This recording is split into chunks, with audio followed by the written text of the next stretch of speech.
Mister yun eh. Napaka-particular nung kaya so pag kinumpara mo yung dalawa, preaching of the word of God ang nakasulat sa Marks of the True Church doon. Pero pag pinag-uusapan po natin ng Heidelberg Catechism, very particular yung word use ni Sir Carlos Osinos. Ang ginagamit niya, in particular, is hindi lang yung buong word of God, kasi magkaiba sila ng pinag-uusapan na emphasis. Dito, ang sinasabi, preaching of the gospel. Tanong, in the basic sense of the term, what is the gospel? Alam niyo po minsan, sinasabi natin yan, nag-eebanghelyo tayo, tayo ebanghelista, tayo ay nagmimisyon, tayo ay nagdidisipulo, pero yung basic understanding natin and definition of the term, the gospel, most of the time, ay hindi pa natin ito nauunawaan. So, tanong muna, pag tinanong po tayo, what is the gospel? Ano po ang sagot natin? So, dapat meron po tayong sagot doon at dapat po malinaw po yun. So, the gospel is the person and work of Christ. Pastor, pwede bang work lang? Hindi. Pwede bang person lang? Hindi. It's both the person and the work that is the gospel of Christ. So, pag sinabi nating person, how many person is the Son of God? 3 question po yun. So, how many person is the Son of God? Kasi singular sinabi ko person. So, dapat ang sagot, 1. But how many nature do our Christ have? So, 2 natures, 1 person. And what are the 2 natures of Christ? And, okay. So, yung understanding natin na yon will be essential to the understanding of the gospel. And what now is the work of Christ? Ayan. So, ang ibig sabihin ba, the work of Christ is simply what He did at the cross? No, pag pinag-usapan po natin yung work of Christ, it would be a better definition that He was incarnated, lived, died, buried, hindi pwedeng wala, then resurrected, tama, then ascended, and hindi rin pwedeng ascended lang, ano pa? Sabi na nasa resurrected, kasama na yung Pentecost. So, resurrected, ascended, natapos ba doon? Hindi. Dapat mayroon seated at the right hand of God the Father, or meaning glorified.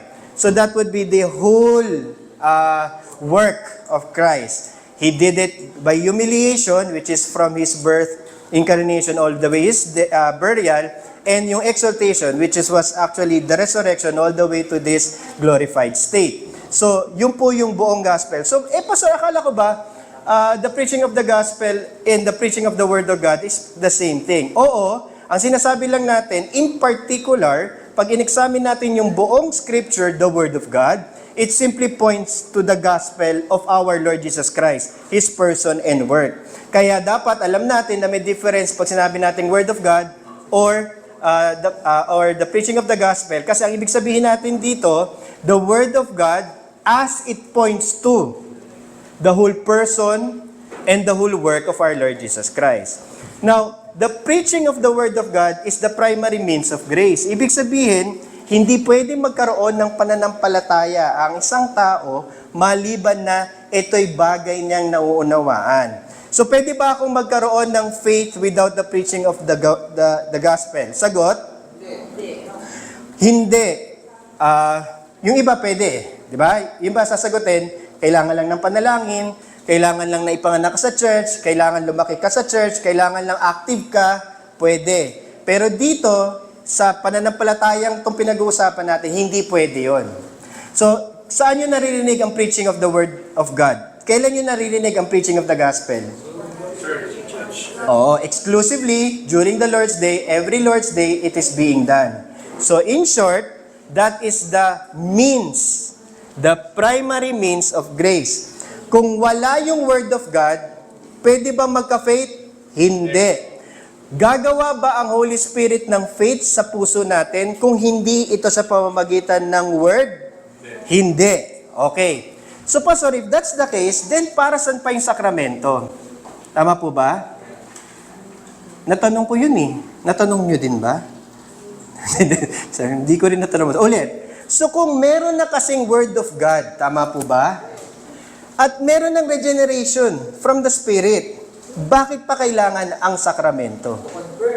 Ayan. So, lalabas, meron siyang purpose, meron siyang use, pero dapat naiintindihan natin na yung purpose and use niya will always be and only be tied with the Word of God.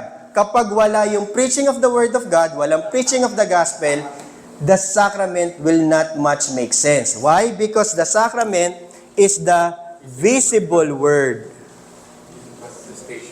Okay, visible Word. Why? Ang Word ba is supposed to be can be seen? Can you see the preaching of the Word of God? No. Can you taste it? No. Natalis nasa harapan ka. Di ba?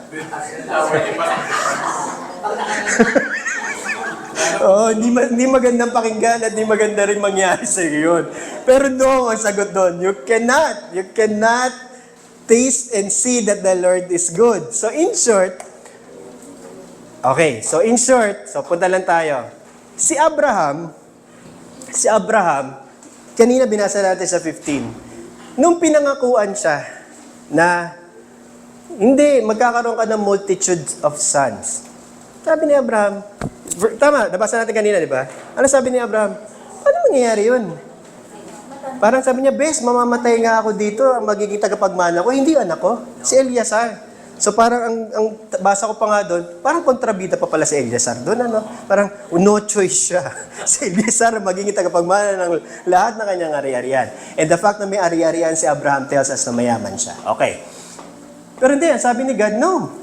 Bibigyan kita ng anak. Huwag kang mag-alala. Si Isaac. Pero lalabas, hindi na si Isaac kasi sabi, kung gaano man karami yung between. Tama? Pero parang, oo. So, ibig sabihin, magkakaroon ng anak si Abraham sa pamagitan ni Sarah ng mga, milyon-milyon? Palagay niyo po ba yun ang ibig sabihin nun? Actually, that time, hindi rin obviously naintindihan pa ni Abraham yon. Pero he has just simply, sabi nga doon sa term na yon, from Galatians also to Genesis, sabi niya, but yet he believed God, tama? He believed God, and it was credited to him. Not just, but as. Kumbaga, the belief was credited or considered as righteousness. Katuwiran. So, okay. So, lalabas, natapos yung eksena na yon. Fast forward tayo, dapat, di ba, isa-sacrifice niya si Isaac? Tama? Hindi rin siya nag-falter that time. It was the testing of the faith. Pero there was an event from Genesis 15 to Genesis 22, the giving of Isaac, which is actually the confirmation of his faith. Pero between that, there is an event that happened to confirm and to strengthen Abraham's conviction that he will indeed have a son. Ano yun? Okay, so punta tayo sa Genesis 17.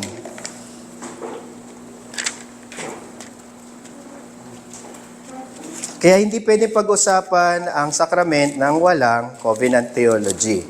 Nag-falter na rin ako nung nakaraang week na yon. Hindi ko na na-explain sa inyo kasi ma-overwhelm ako pagka tinry ko pang ituro ito. Okay. Punta tayo sa chapter 17, verse 9. And God said to Abraham, as for you, you shall keep my covenant. You and your offspring after you throughout their generation. So lumilinaw-linaw na yung number of the stars not just points to Isaac, tama? With greater reality of the revelation, okay, you and your offspring after you throughout their generation. Okay? And mababasa natin sa Galatians 3, kasama tayo dun sa offspring. Anyway, spoiler alert yon. Okay. And sabi niya, this covenant, a promise that I made to you, which you shall keep between me, you, and your offspring after you. And ito po yung magiging task. Every male among you shall be circumcised. You shall be circumcised in the flesh of your foreskin, and it shall be a sign of the covenant between you and me. In short, when God made the promise, it often and most of the time occur that the promise, because it's something that will still occur in the future, it belongs to the invisible realities of faith, something na hindi tangible at hindi visible.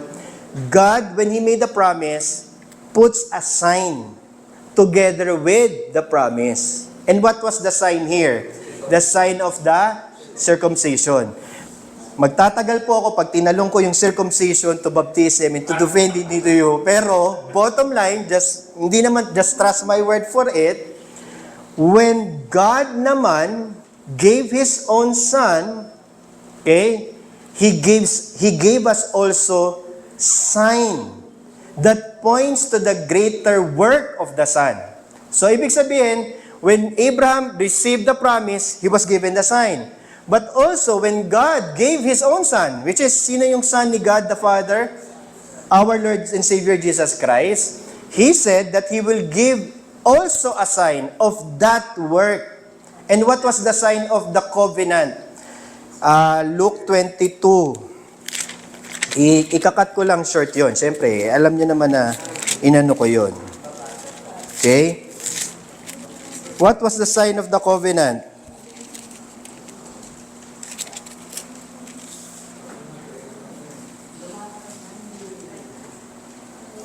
Punta tayo sa... Okay. Punta tayo sa 22:19. And He took the bread, and when He has given thanks, He broke it and gave it to them, saying, "This is my body, which is given to you. Do this in remembrance of me." Likewise, after the cup, after they have eaten, saying, "This cup is poured out for you, is the new covenant in my blood." So kung mapapansin nyo, the covenant made with Abraham was now the same covenant, but now new. Why? Because it's now fulfilled in Christ. But the same covenant that was fulfilled in Christ now bears a different sign. And what was the sign? The bread and the wine. That is why, pag pinag-uusapan po yung New Testament covenant, New Testament church, we understand that this now points to the bread and the wine. O that would be the Lord's Supper. Pastor, paano po yung baptism? Kailan po siya naging sign? Tama po ba? Good question po ba yan? Okay. So pwede natin, marami ako pwedeng puntahan, pwede akong mag-Colossians, pero just for the Heidelberg reference, punta tayo ng Matthew 28. Alam niyo yung Matthew 28, kabisado niyo yan kasi nag-G12 po kayo, di ba? So, tingnan mo, alam ko na nag-G12 kayo. Okay, anong sabi doon? Go there, 28:19. Go therefore, make disciples of all nations, and participial praising po yan, meaning, ang make disciple is the main verb, and then subsumed to it would be baptizing them in the name of the Father, the Son, and the Spirit, teaching them to observe all that I have commanded, and behold, I will always be with you to the end of the age. So in short, yung first participial phrase would be baptizing. So, hindi natin, okay, inimagine na iniwan na command ni Christ yung pagbabautismo as a sign of what? Of us going to all the nations, preaching the gospel, para sila ay magkaroon ng kaligtasan. So, in short, it has always been, always been tied, na kapag pinag-uusapan natin yung preaching of the gospel, it will always be tied with the visible sign of the sacrament, which is baptism and the Lord's Supper. So, tanong, so ibig sabihin, Pastor, pwede ba akong magbautismo at pwede ba akong magsakramento ng Lord's Supper, ng banal na hapunan, nang hindi naiintindihan ng congregation? Nang hindi man lang natitiyak kung sila tunay na mananampalataya? Ang sagot, you cannot. So, nung tinatanong nyo ako at pinressure nyo ako nung nakaraang mga weeks, sabi nyo, kailan ba kami magsasakramento? Kailan ba kami magsasakramento? Ako naman, chill lang, wait. I haven't been there. Hindi ko pa nagagawa. So, ngayon ba, so ang malinaw lang ba, naiintindihan nyo po ba yung ebanghelyo? At sabi nyo sa akin, di pastor, naiintindihan ko na ito ay persona at gawa ni Kristo. Okay, fine. Now, you have to have now the sign. You're now ready to receive the sign. So, pastor, lahat kami baptized na. Well and good. Hindi na kayo kailangan bautismuhan ulit. Why? Because baptism has nothing to do with you professing your faith as a testament to your testimony that you are now a believer. Rather, it is simply a sign of the promise of God. So, pag tinanong ko kayo, do you believe that the water points to your conversion as part of the cleansing work of the regeneration of the Spirit when you put your trust in Christ? As sasabihin mo sa akin, yes, Pastor, now I believe. Okay, then no need for you to receive any more the water. Pastor, bakit? Bakit hindi na kailangan yung tubig? Parang sinabi niyo sa akin, kapag nakita ko yung sign, narating ko na yung puso kong puntahan.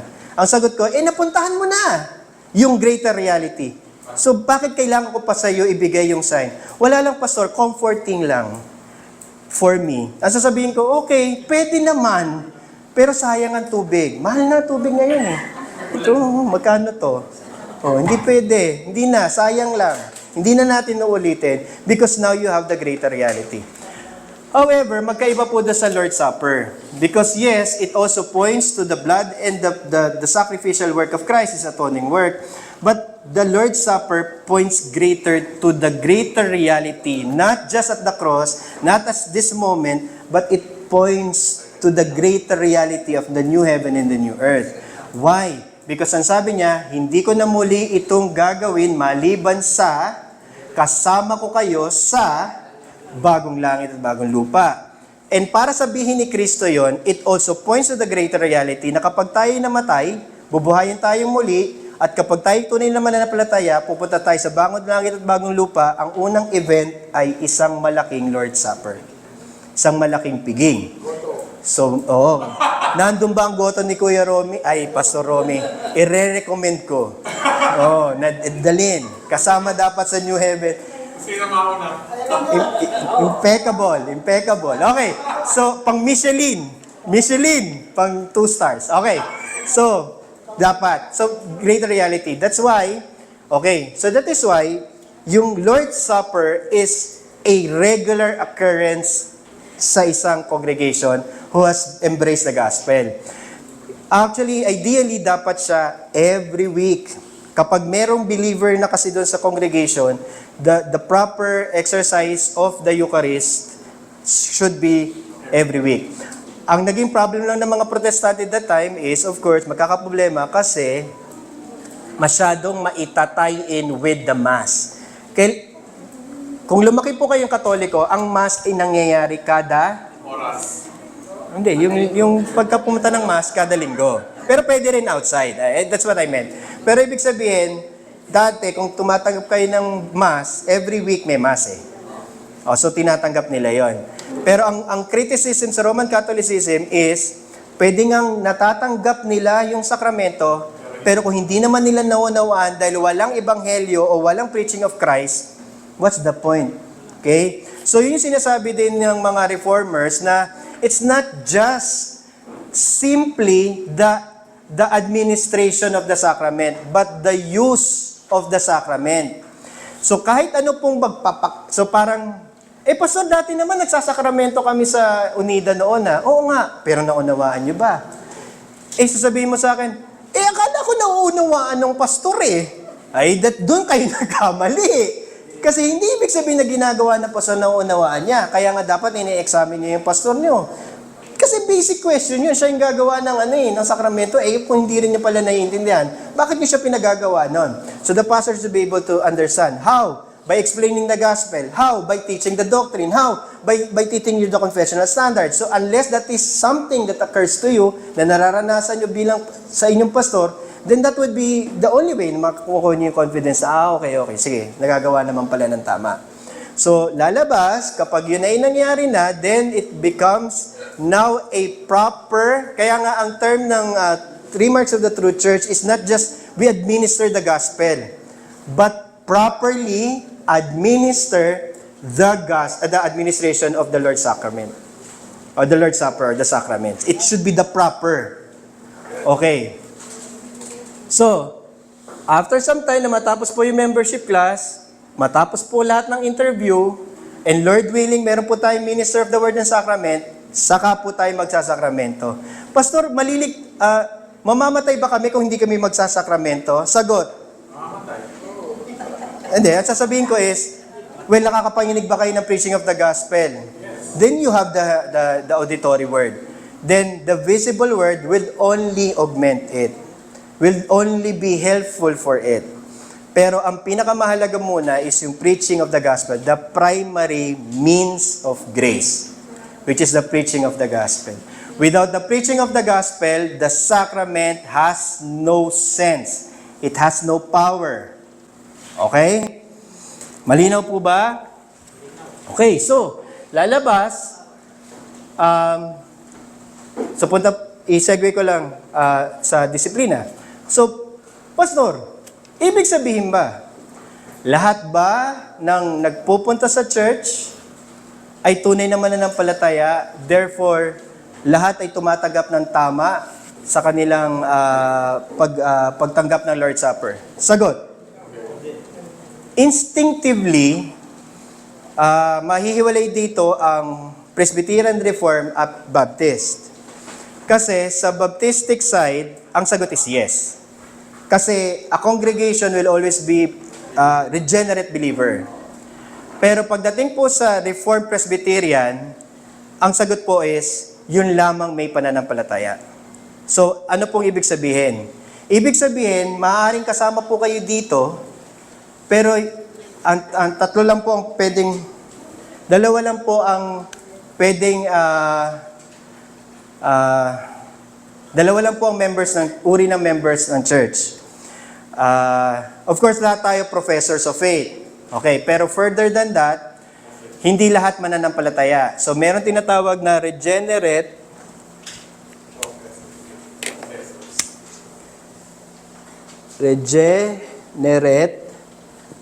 at merong hypocrite. Kasi pangit sa atin yung word na hypocrite kasi ang sagwa din pakinggan, hypocrite, maragsa. Pero yun po yung talagang term. Ang hypocrite is someone who pretends to be a believer. So in the midst of the congregation is a gathering, okay, where there will always be two of them, two kinds. Yung tunay na mananampalataya na regenerate, professor of faith also, but at the same time, pwede rin na meron tayong kasama na professor of faith, but in his heart or her heart of hearts, false professor lang siya. He doesn't truly possess the faith. Nung sinabi mo, Pastor, hypocrite, sa akin ka tumingin eh. Oo, ikaw yun. Hindi ko alam, malay ko ba. So, Pastor, pwedeng may hypocrite, gaano karami? Palagay nyo? Malay ko din. Malalaman sa ito. Hindi rin naman actually malalaman sa interview. Okay. So, parang pwede natin sabihin, okay, Pastor, so may hypocrite in the midst of us. Paano natin malalaman? Ayun. Which leads us to the keys of the kingdom. Punta tayo sa Matthew 16. Sanay po ba kayo magbasa ng Biblia at malakas? Pwede po bang may magbasa para sa atin ng Matthew 16:13 all the way to 20? Tapos babasahin ko yung mamaya yung isa. So pakibasa muna. Sino po ang mag-volunteer?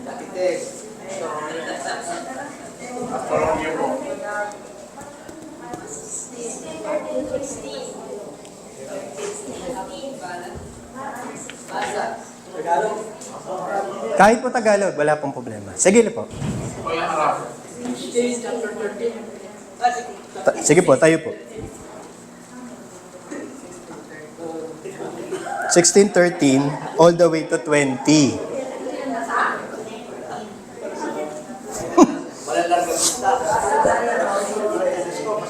Oo nga eh.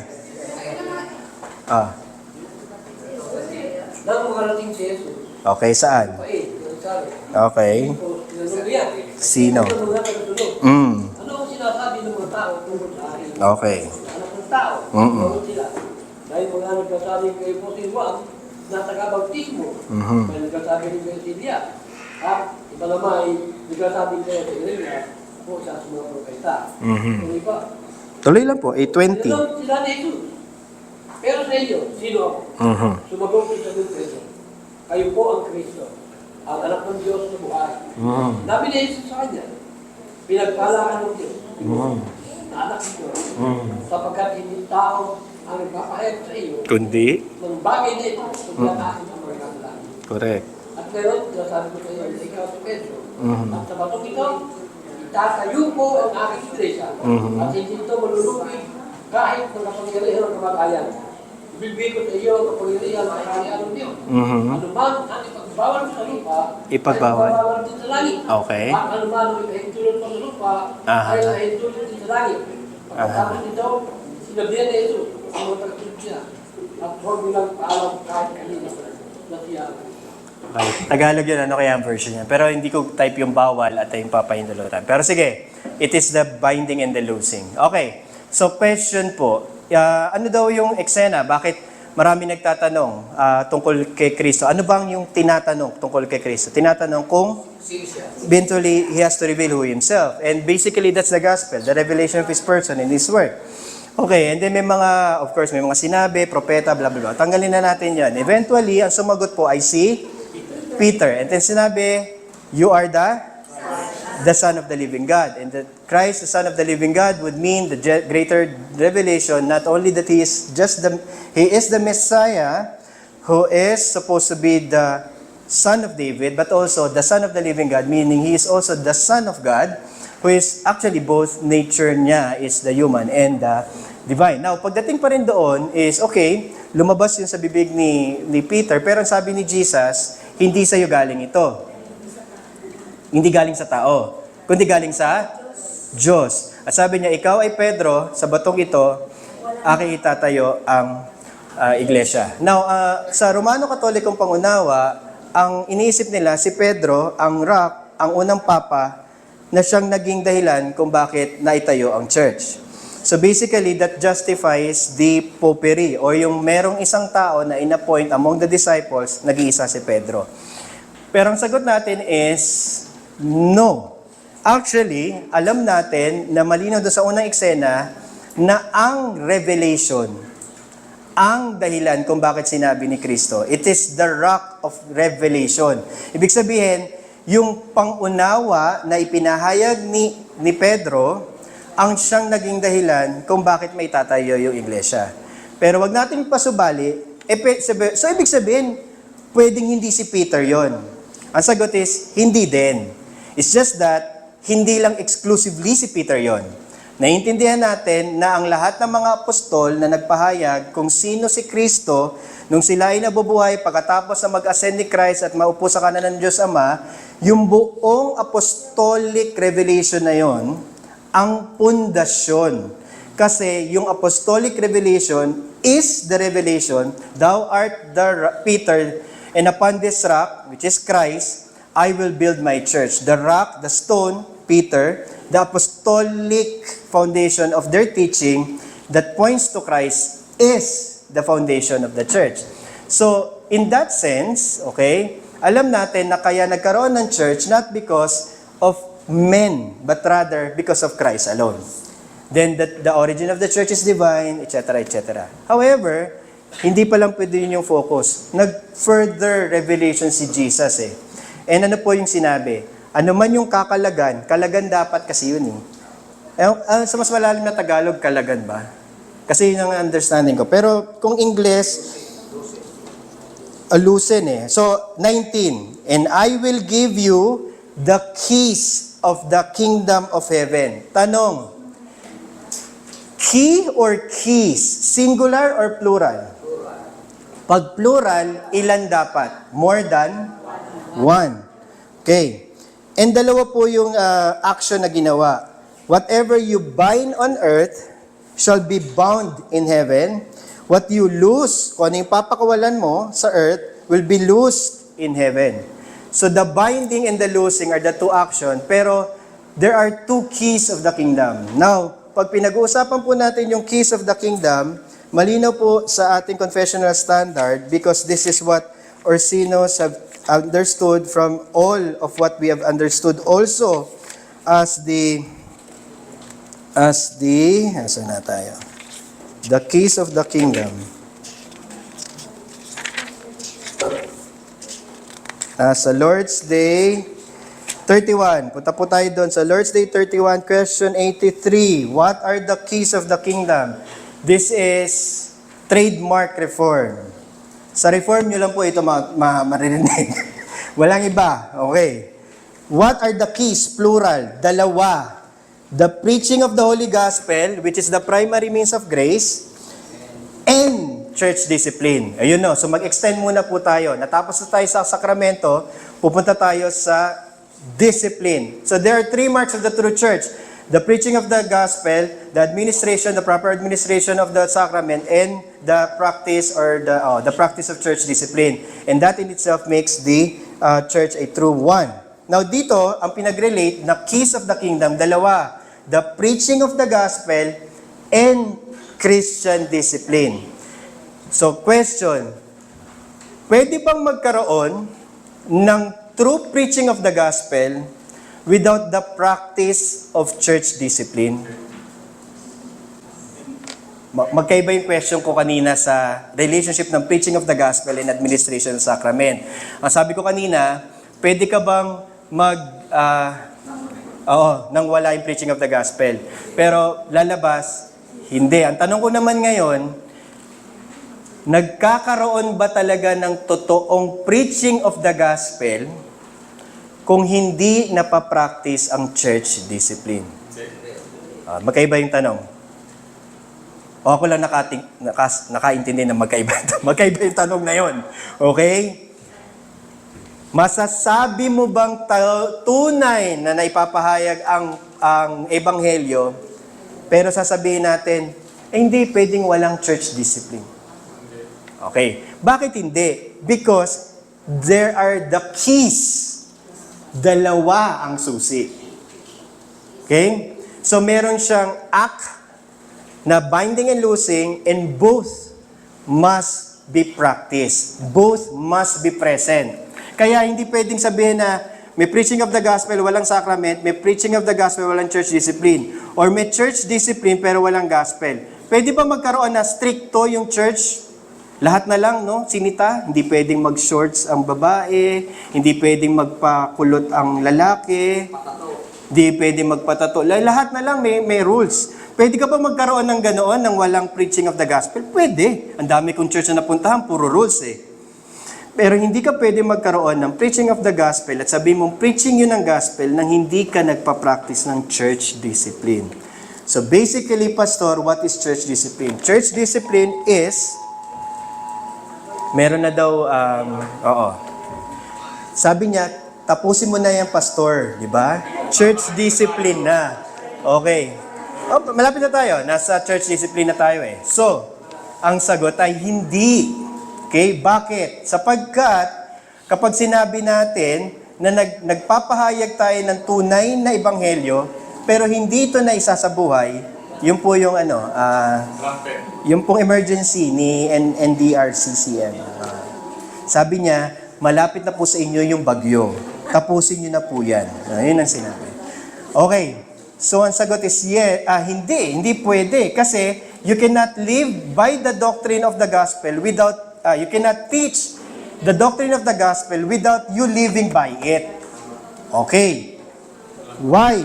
Because at the end of the day, okay, the church will always have hypocrites. Ayun. Why? Because this, yes, sabi nga, right. Hindi, yung pong mga ano talaga yan. Sa'yo yan, Pas. Hindi yun yung phone ko eh. NDRRMC 2:44 p.m. 9 November 25 Asahan 2 to 3 Metro Tasigalan at Sponsor. Diba? Okay kayo, meron talagang public announcement Yellow warning na po tayo eh. Yellow warning na po. Okay. Tapusin lang muna po natin, awa ng Diyos. Okay, pakiusap. Okay, so pwede ba? Ang sagot is hindi.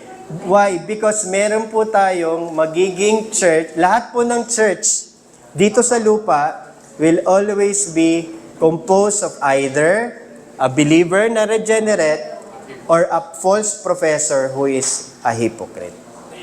Okay. So tingnan natin. Saan galing yon? Because the preaching and the discipline open and closes the kingdom of heaven to the believers and the unbelievers. Yun yung sinagot po sa question 83. Punta lang muna tayo dun sa how does the preaching of the gospel open and closes the kingdom of heaven? Okay. It is by this. Kapag po pinapahayag ang tunay na ebanghelyo, dalawa lang ang pwede maging resulta nito. Una, tumanggap ng may pananampalataya yung lahat ng mga elect at tumigas ang mga puso ng mga tao na unelect pero nandito at false professor.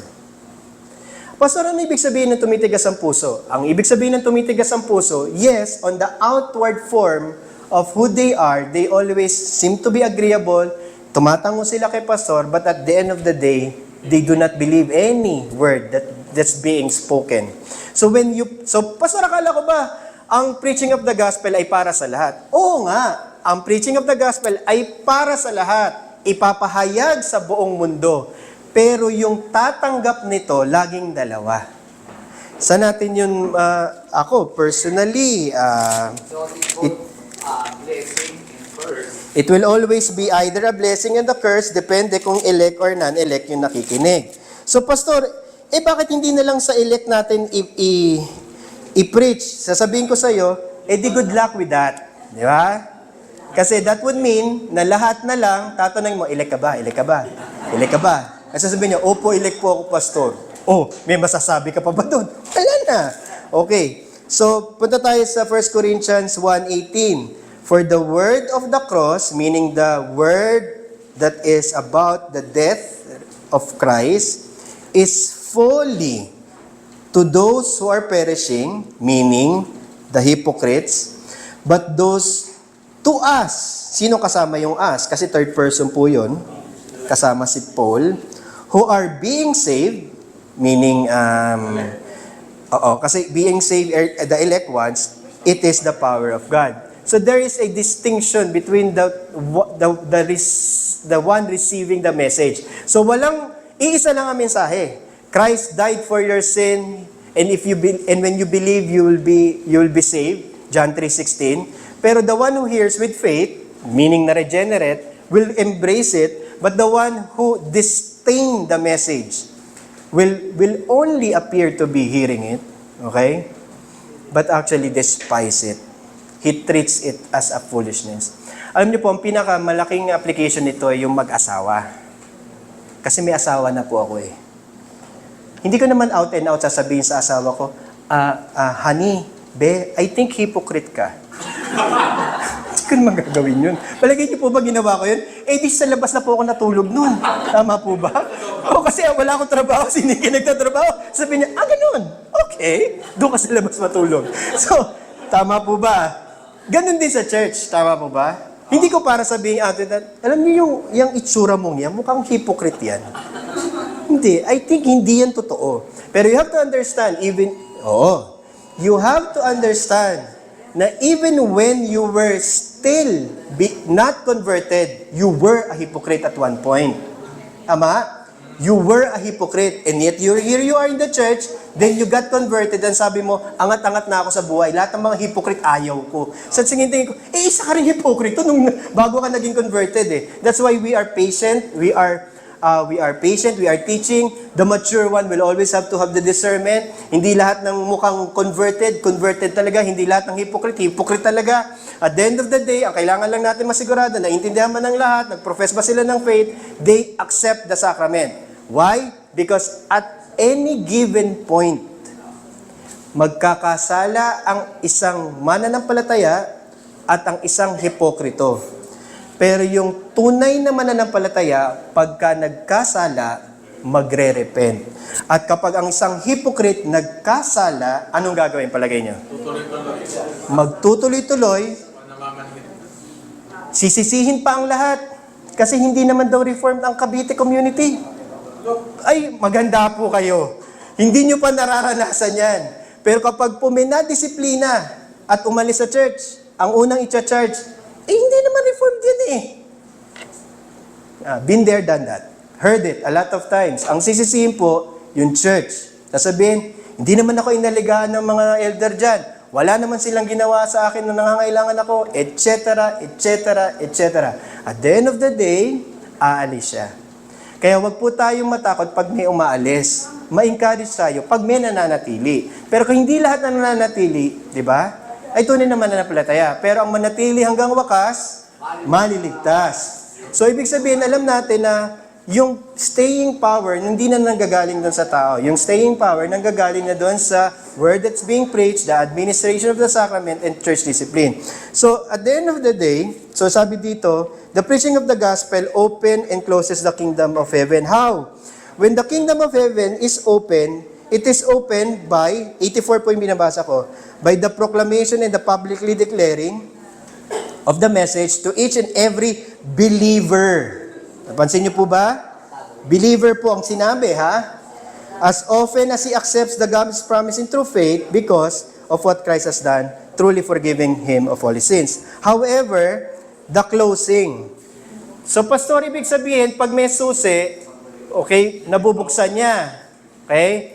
Pero, yung pagbukas, yun yung mismong preaching of the gospel. Pero yung yung pagsusi, ang preaching of the gospel. Pero dalawa yung action. Bubuksan niya at isasarado niya.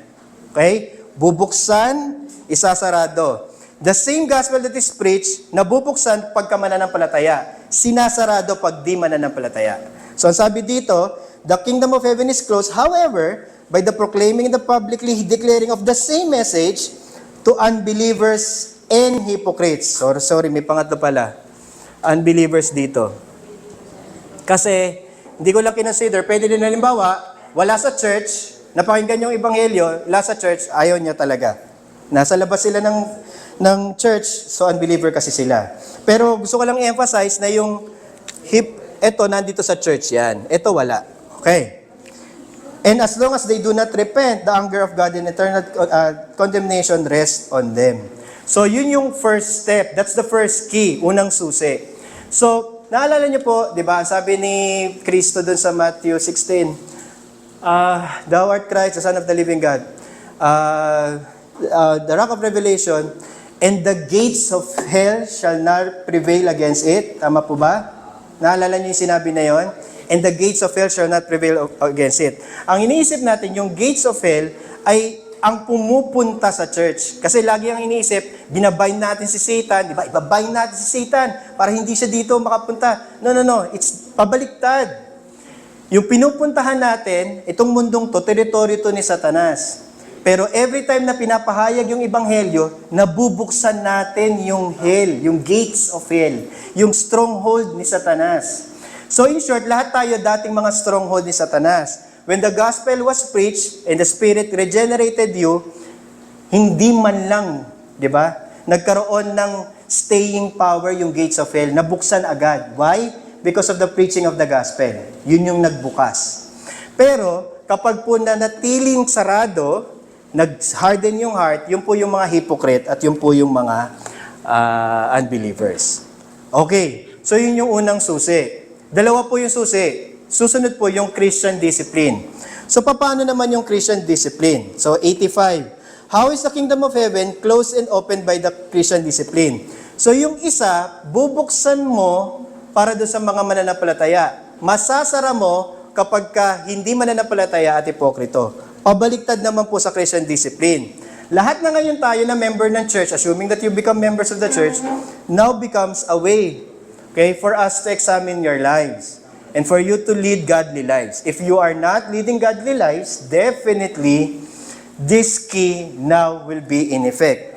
So if anyone, though called a Christian, profess unchristian teachings, meaning naniwala na iba't ibang maling doktrina, lived unchristian life, and if after repeated brotherly counsel, refuses to abandon this error and wickedness, and if after being reported to the church, yun muna. So una is kapag ka hinarap ng kapwa mananampalataya, ayaw. Dinala sa church, ayaw. Meron ng threat of excommunication, ayaw. So tatlo po yun. Such one, officers exclude them after admonition from Christian fellowship by withholding the sacraments from him. And God himself excludes him from the kingdom of Christ. And such a person, so yun yung closing. Yun yung closing of the kingdom. So nakapasok siya, paano yun? Nakapasok na siya. O nga, no, labo na, no? Pero ibig sabihin closing, ibig sabihin, hindi na siya sa loob ng church.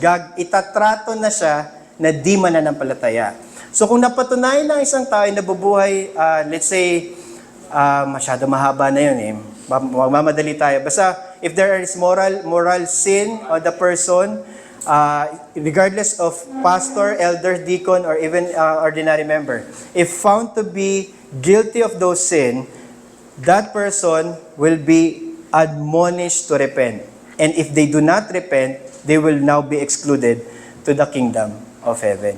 So, pastor, pwedeng mangyari na ang church may kapangyarihan na sabihin, ito'y hindi tunay na mananampalataya, ito'y hindi tunay na mananampalataya. Akala ko ba hindi nalalaman yon?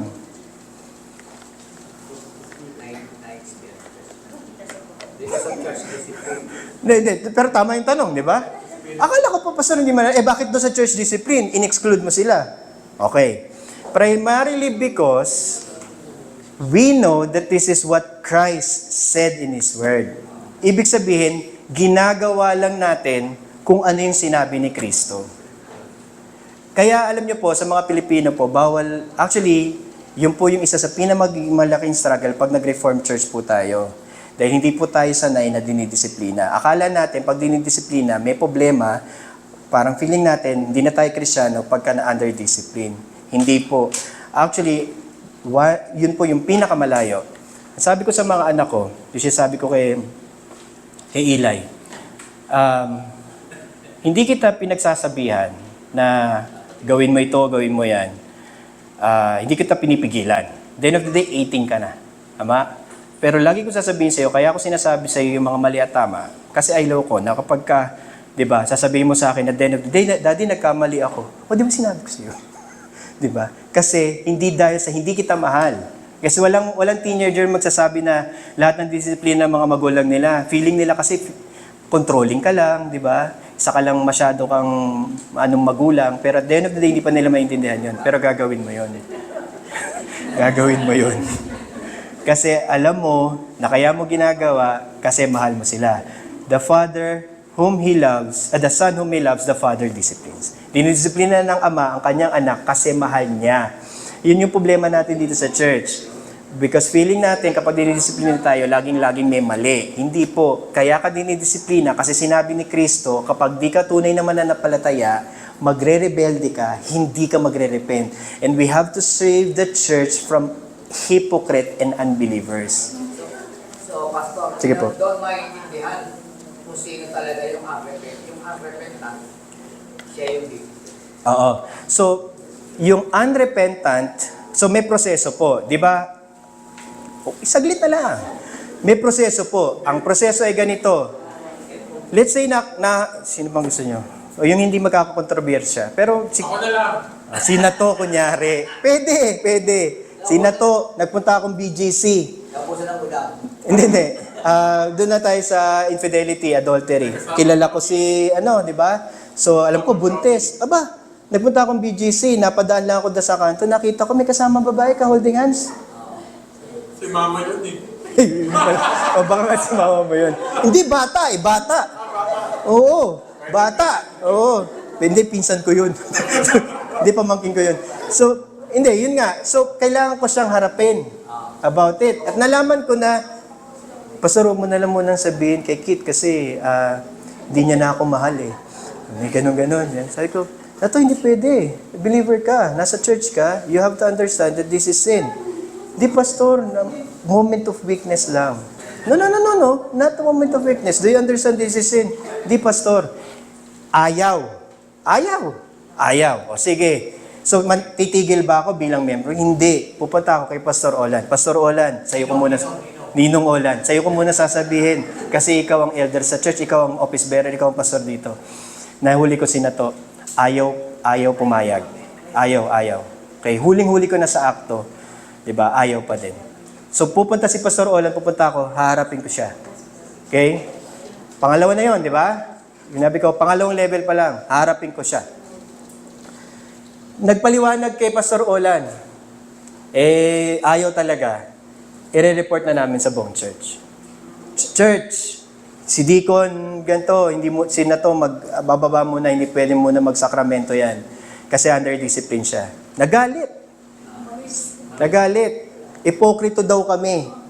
Kasi yan si Pastor Lance, ano lang yan eh, power trip yan. Kasi gustong-gusto lang niya na nagagawa niya yung power niya dun sa church. Pwede niya gawin sa akin yun eh. Tama? Hindi sasabihin niya, hindi, alis ako sa church. Wala namang kwenta dyan eh. Hindi man reform yan eh.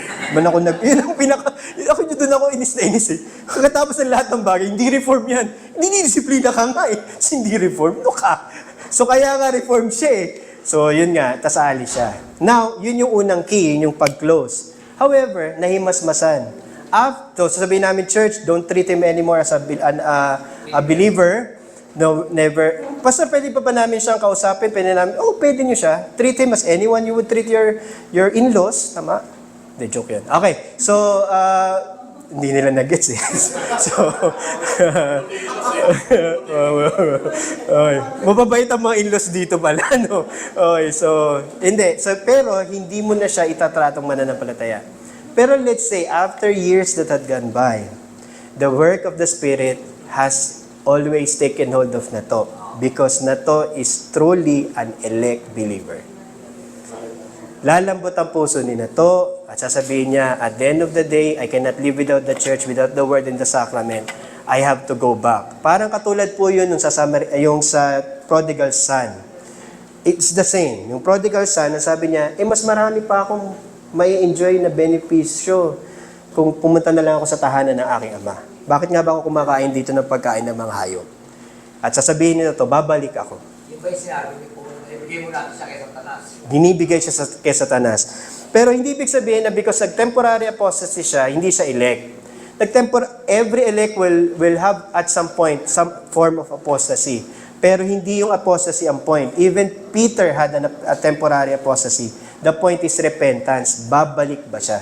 At pagbalik niya, yun yung sign na i-open ulit sa kanya yung keys of the kingdom. May proseso po yun. So, such a person, when he promises and demonstrates genuine reform, is received again as a member of the church, member of Christ and of His church. Then the key of the church discipline closes the church to him when he is unrepentant, but now opens the church to him when he has returned repentant. So, again, the point of the church discipline is not so that we can be smug at one another. Ang isa po sa natutunan ko sa buhay bilang mananampalataya, at any given point, if Satan attacks you, you have no way to stand. Kaya na-tempt si Peter is because inallow ni Jesus. So yung protection na nare-receive nating lahat is primarily because Jesus does not want yet us to fall. Pero when that happens, wala pong nakakatayo sa temptation, kapatid. Kahit gano'n na siya kasanto, o kahit gano'n na katagal na mananampalataya at gano'n na katatag, wala pong gano'n sa bokabularyo natin. Lahat tayo ay feeble-minded, lahat tayo ay prone to sin and prone to wander, mahuhulog at mahuhulog tayo. Pero hindi yun ang point. Ang point is, may church ba na magre-restore sa'yo o papabayaan ka na lang? Ang sabi, sino to? Alam nyo, wag na po natin ibalik na to sa pagiging member. Hindi naman siya magaling na deacon. Tama po ba? Masipag po ba yan? Masipag? Hindi, sasabihin, hindi yan masipag. Okay? Pero pagka masipag, yung masipag, sabihin, hindi, wag nating disiplinahin itong deacon na to. Sayang, masipag to eh. Saka giver to. Ang daming binibigay na tithes nito. Yun ba ang pamantayan? Hindi. Kung nagkasala siya, dapat siya mag-repent. At ang point is to restore back the believer. And that completes the keys of the kingdom, because the keys of the kingdom is the one closing and the opening the heavens, and the preaching of the gospel makes marks of the believer and unbeliever, but at the same time, church discipline also marks believer and unbeliever. Tama? Same siya. So, yung extermination ng member, Excommunication. is not permanent. Hindi po. Actually, walang permanent until dumating ang ating Panginoong Jesucristo. At kapag dumating na po ang ating Panginoong Jesucristo, tapos na. Or namatay siya. Tama? Gusto niyo po ba yun, namatay siya na bago siya mag-repent? Sayang ang buhay. Okay. Question po. Keys of the Kingdom, Sacraments as a means of grace. May tanong po ba tayo? Game. Sige na to. Hindi ka talaga nagbabae. Ay, hindi ba? Okay. Lalaki. Nalalaki. Bawal din yun. Teka muna. Sige po. In terms ng church discipline, when it comes up on this story, paano kung in-adapt ng lahat na nandito yung behavior na kasi given na marami talagang chismoso, Aha. Pagbawa ako. Pinaparinggan mo ba sila? Hindi. Pagbawa ako. Kasi, ang mangyayari niyan, it is good na encouragement sa one another yung accountability Aha. ng each member. Pero to the point na, paano kung nangyayari is, lahat na lang ng kinikilos ng bawat isang member, dinadala na agad sa consistory. Okay. Alright. So, overloaded na yung consistory ng sumbong. Okay. So, may rule po doon. Okay. Ang rule is, ang pwede lang panghimasukan ng mga office bearers po sa buhay natin ay yung lamang malinaw na tinuturo na moralidad sa banal na kasulatan. Meaning, all the tenets of the Ten Commandments and as a moral law applies to whichever negatively and positively that it can be applied. Yun muna yung una. That's essential. Why?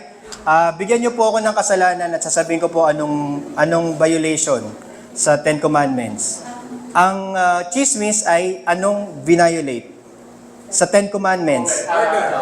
Hindi pa po. Hindi pa po. Yung una muna. False witness muna. Okay. And then kapag minurder mo sa salita, murder. O, yun niya. Pero yun muna basic. So morality po yung pinag-uusapan. Pero po yung mga petty, mabigay kayo ng petty sins. Hindi ako binate ng elder na yan. Dumating ako dito, hindi ako binate. Actually, yung asawa niya, sinungitan pa ako. Ako naman, teka lang kapatid. Okay. Well, I do understand na may mga bagay na would actually relate that to Christian love, pero baka naman pwede pang mga pag-usapan yan. Yan yung mga bagay na hindi naman agad-agad natin dapat ina-actionan. It should be left to the Christian conscience. So, ngayon ko nasabihin para lang malinaw kasi yun yung pinaka-extreme. Yung pag-inom po ng alak, yung paninigarilyo, while they are all considered vices, should be left to the Christian conscience. Paano yung mga statement within church members na nangyayari is parang may part na hindi alam, parang nagiging na yun. O bakit itong isa, kahit na ganito yung hindi pa rin siya dinidisiplina. Tapos hindi na nag-stop sa kanya, nagpo-propagate pa yung gano'n. Kaya nga may proseso po dapat. Hindi kasi, ang chismis kasi nanggagaling dun sa understanding na hindi po na-address yung bawat na dapat disiplinahin. So dapat po tatlong bagay. Yung unang naka-witness ng sin, yung pag hindi pa rin umamin, magdadala ka ng isang office bearer. Pag hindi pa rin umamin, dadali mo sa church. So tatlo na po yun eh. Malayo pa. Okay?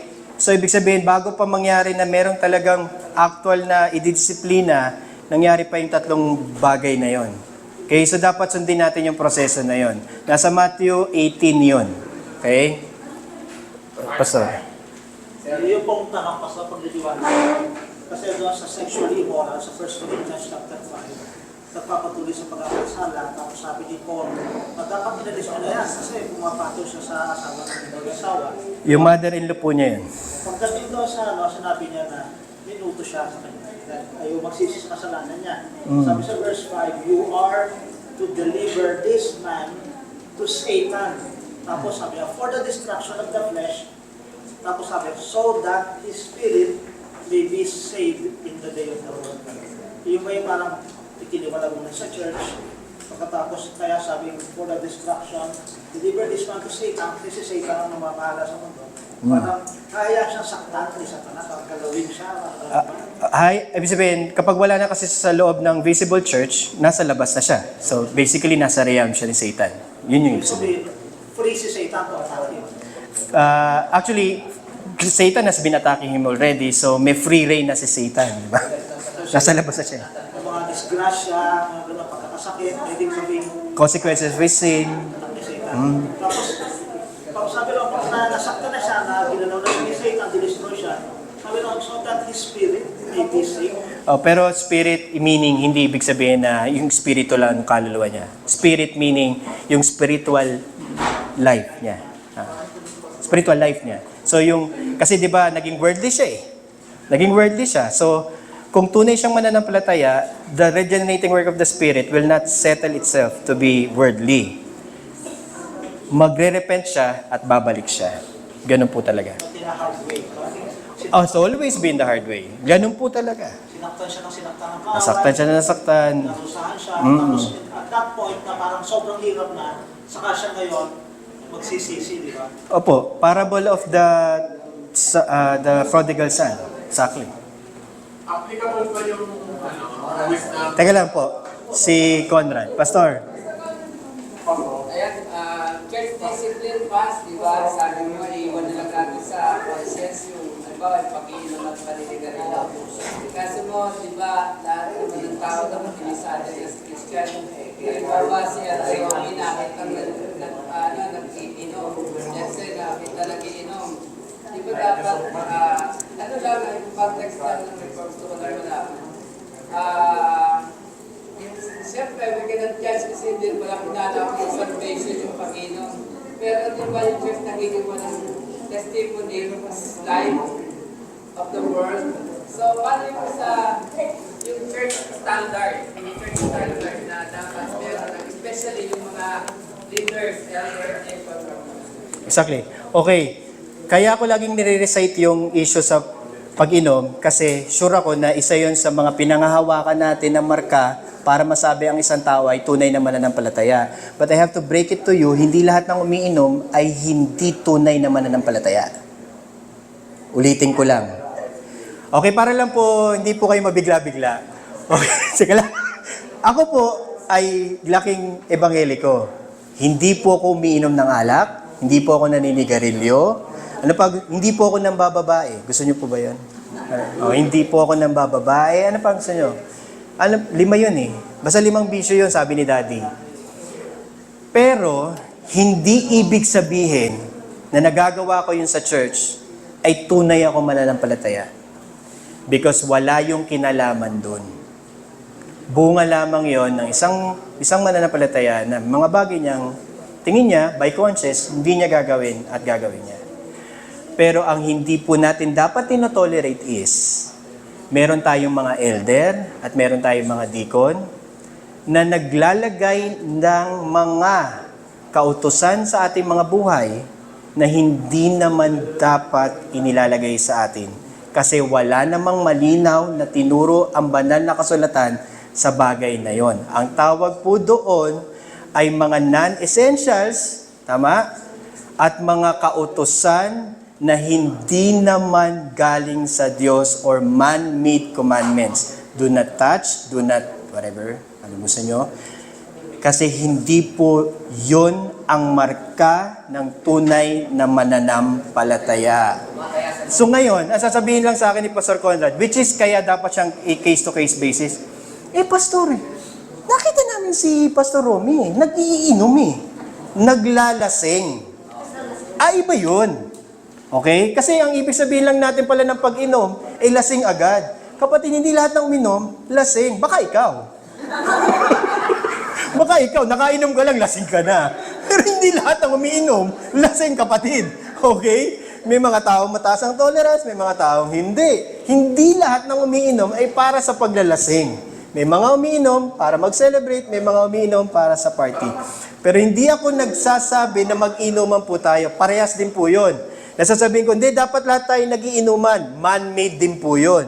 Yung sasabihin ko, hindi dapat tayo nagiinuman. Man-made din yun. Hindi nyo pa maaaring maintindihan ngayon yan, pero ang bottom line lang, hindi ka pwedeng mag-enforce ng isang kautosan na hindi galing sa banal na kasulatan.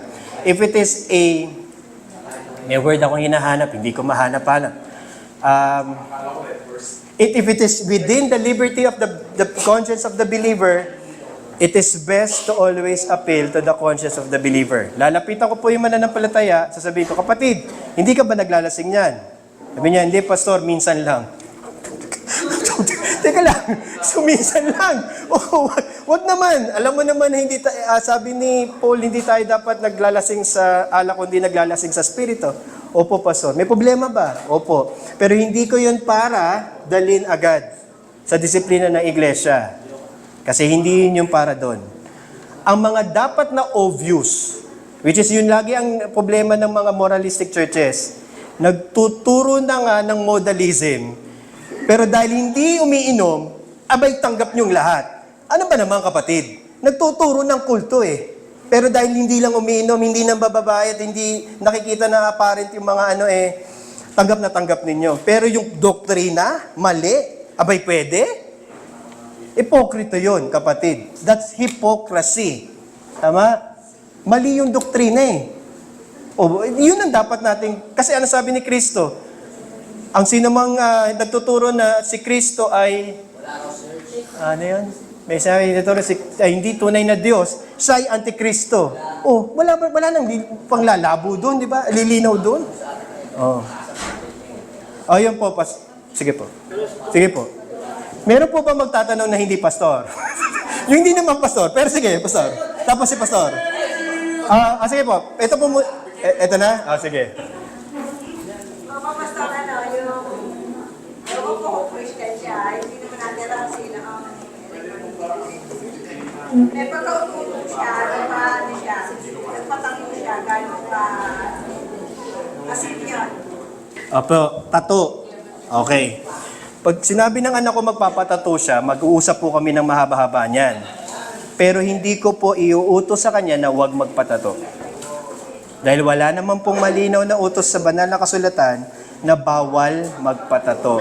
Sige po. Nasa Bible yun, yung katawan. Opo, nasa Bible po yun, pero kultura po yun. Inabolish na po ni Kristo po yun, wala na po yun sa atin. So, ano po ate ang inyong pong pangalan? Hershey. Ate Hershey, sa lumang tipan po malamang yung binabagitin niyo.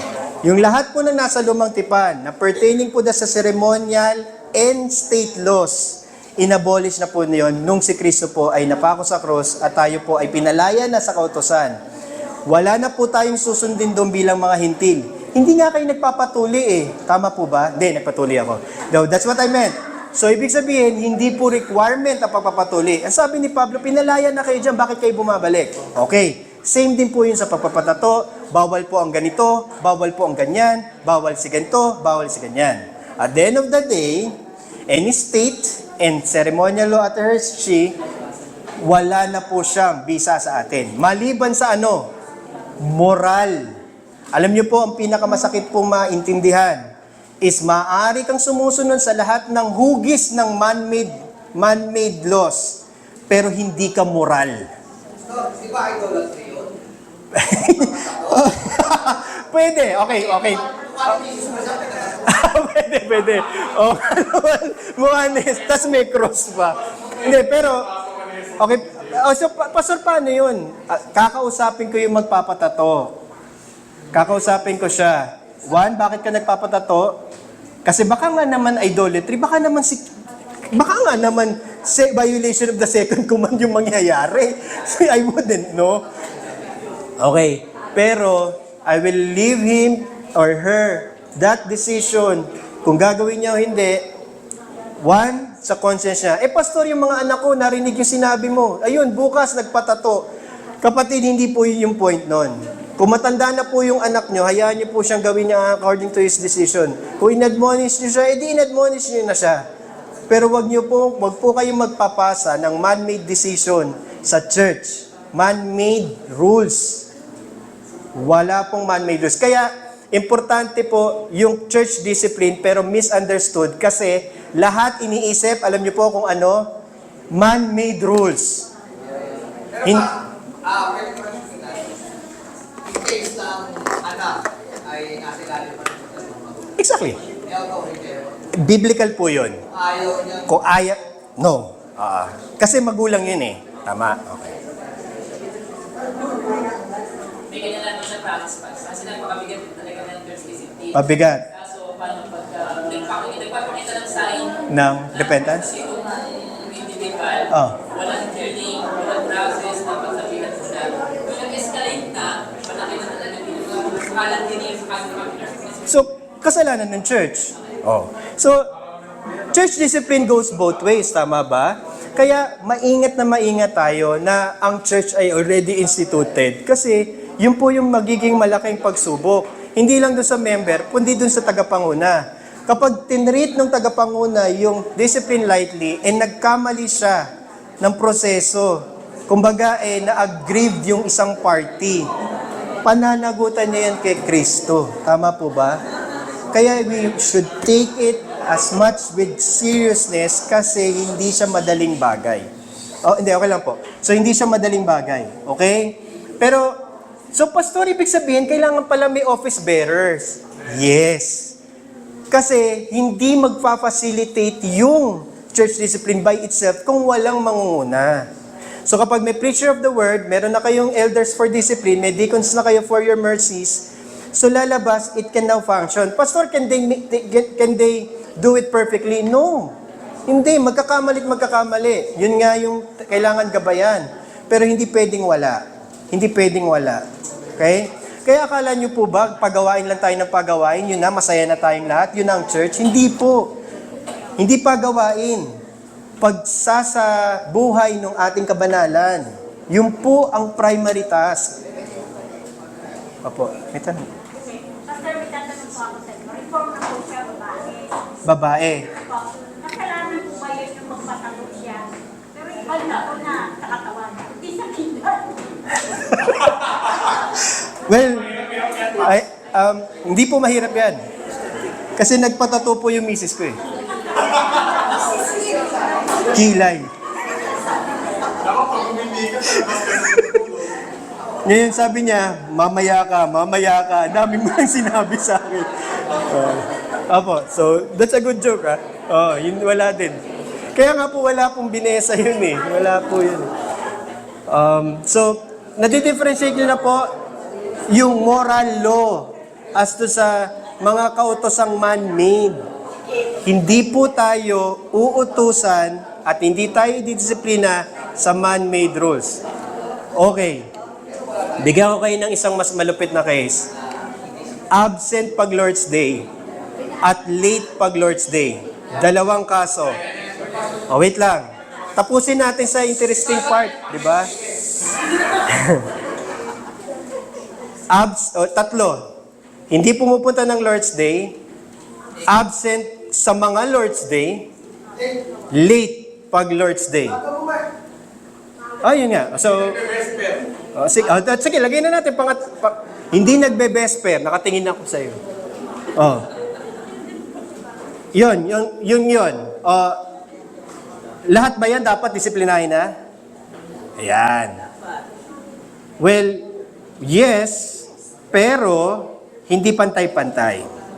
Okay? Kasi, ano muna ang violate pagkatungkol sa Lord's Day? Moral law ba na hindi ka nagpupunta ng Lord's Day? Sagot, most of us would answer, hindi. But as a Reformed Christian, it is morally binding by fourth command that you should be here Observe the Sabbath. every Lord's Day. Pastor, may bagyo. May bagyo. Pwede sa online naman ako O yung pa kanina, may online naman. Okay, so lahat yun tinatry na i-sort out. Pero let's say, more than tattoo itself, generally, meron ba tayong kautusan patungkol sa Lord's Day? Ang sagot is yes. Kapatid, hindi ako magiging stricto sa pagpapatattoo mo, pero yung hindi ka umattend nung linggo na nagpatattoo ka ng Sabado. Tama? Hindi, sabihin sa akin Pastor, namumula. Magmumukha akong monster pag pumunta ako Lord's Day. Sabi, kasalanan mo yan. Bakit ka nagpatattoo ng Sabado? Ako pa ngayon nasisisi mo. Pumunta ka ng Sabado. So, deal yun. Si Pastor may karapatan sabihin sa kanya, nandun ka ng Lord's Day, kasalanan mo yan kung hindi ka. Ha? So, yun. So, yun. So, yung hindi ka dumadala ng Lord's Day is a ground for discipline. Yung pa-absent ka is already a ground for you to be visited by your church officers. Yung late ka should be addressed as a whole but not in a particular way. Hindi ko sasabihin, wala pa akong kilala. Ate Hershey, late ka po Kasi ikaw na sa pangalan. Ate Hershey, late ka. Nag-preach ako dito. Violation of the fourth command. Hershey, late ka kanina. Yun, hindi pwede. Okay? So, yung mga ganun particularity kasi being late yon. Okay? So, hindi ganun. Ano pa yung sabi niya kanina? Hindi nag-vesper. Okay? Same. Should not be addressed individually but must address generally, pati Sunday school, generally, basta Lord's Day po. Generally, kapag personally pag nag-visit. Yung hindi ka dumalo ng means, hindi po yung kasali. Sabado yun Sabado yun. That's personal piety. So kaya pala, Pastor, mas forgiving ka pagka absent sa means, pero hindi ka forgiving kapag ka absent ng Lord's Day. Oo. Mag-absent ka na ng means pakiusap, pero wag ka lang mag-absent bukas sa Lord's Day. Ano yun nga di ba? Wala akong dun I mean, at the end of the day, marami tayong pwedeng personal piety issues. Could be addressed personally, but I will never say, dapat lahat perfect attendance sa Sabado. Or perfect attendance kapag may conference. Hindi. That would be man-made rule.